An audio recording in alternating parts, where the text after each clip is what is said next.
ரெட்டியார்சத்திரம் ஊராட்சி ஒன்றியத்திற்குட்பட்ட பகுதிகளில் ரூபாய் 544 கோடியே 85 லட்சம் மதிப்பீட்டில் மேற்கொள்ளப்பட்டு வரும் பல்வேறு வளர்ச்சி திட்ட பணிகள் குறித்து மாவட்ட ஆட்சித்தலைவர் துர்காமூர்த்தி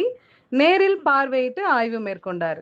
திண்டுக்கல் மாவட்டம் ரெட்டியார்சத்திரம் ஊராட்சி ஒன்றியத்திற்குட்பட்ட பகுதிகளில் மேற்கொள்ளப்பட்டு வரும் பல்வேறு வளர்ச்சி திட்ட பணிகள் குறித்து மாவட்ட ஆட்சித்தலைவர் துர்காமூர்த்தி நேரில் பார்வையிட்டு ஆய்வு மேற்கொண்டார். அதில் ரெட்டியார்சத்திரம் ஊராட்சி ஒன்றியம் நவாமரத்துப்பட்டி ஊராட்சிக்குட்பட்ட தேவர்மலையில் தமிழ்நாடு குடிநீர் வடிகால் வாரியத்தின் சார்பில் திண்டுக்கல் மற்றும் ராமநாதபுரம் மாவட்டங்களுக்கான காவிரி நீரை ஆதாரமாக கொண்ட கூட்டு குடிநீர் திட்டம்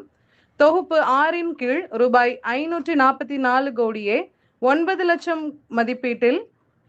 அமைக்கப்பட்டுள்ள பிரதான மேல்நிலை நீர்த்தேக்க தொட்டியின் மூலம் பொதுமக்களுக்கு வழங்கப்பட்டு வரும் குடிநீர் விநியோகம் குறித்தும், புதுக்கோட்டை ஊராட்சியில் மகாத்மா காந்தி தேசிய ஊரக வேலை உறுதி திட்டத்தின் கீழ் ரூபாய் 10.51 லட்சம் மதிப்பீட்டிலும் மற்றும் ரூபாய் 1,53,000 மதிப்பீட்டிலும் 2 நாற்று பண்ணைகள் அமைக்கப்பட்டு பல்வேறு வகையான மரக்கன்றுகள் உற்பத்தி செய்து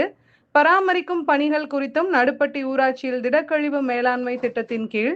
பிளாஸ்டிக் கழிவுகளை சேகரித்து மக்கும் குப்பை, மக்காத குப்பை என தரம் பிரிக்கும் பணிகள் குறித்தும் நேரில் பார்வையிட்டு ஆய்வு மேற்கொண்டார். தொடர்ந்து நடுப்பட்டி ஊராட்சிக்குட்பட்ட கண்டம்பட்டி மற்றும் புதுக்கோட்டை ஊராட்சி ஆகிய பகுதிகளில் இடைநிற்றல் செய்யப்பட்ட மாணாக்கர்களின் வீடுகளுக்கு நேரில் சென்று அம்மாணாக்கர்களின் பெற்றோர்களிடம் கல்வி கற்றலின் அவசியம் குறித்து எடுத்துரைத்து அம்மாணாக்கர்கள் மீண்டும் பள்ளியில் சேர்ந்து பயில்வதற்கு பெற்றோர்களாகிய தாங்கள் உறுதுணையாக இருக்க வேண்டும் என கேட்டுக்கொண்டார். இந்த ஆய்வுகளின் போது ரெட்டியார்சத்திரம் வட்டார வளர்ச்சி அலுவலர்கள் வடிவேல் முருகன், மணிமார பாண்டியன்,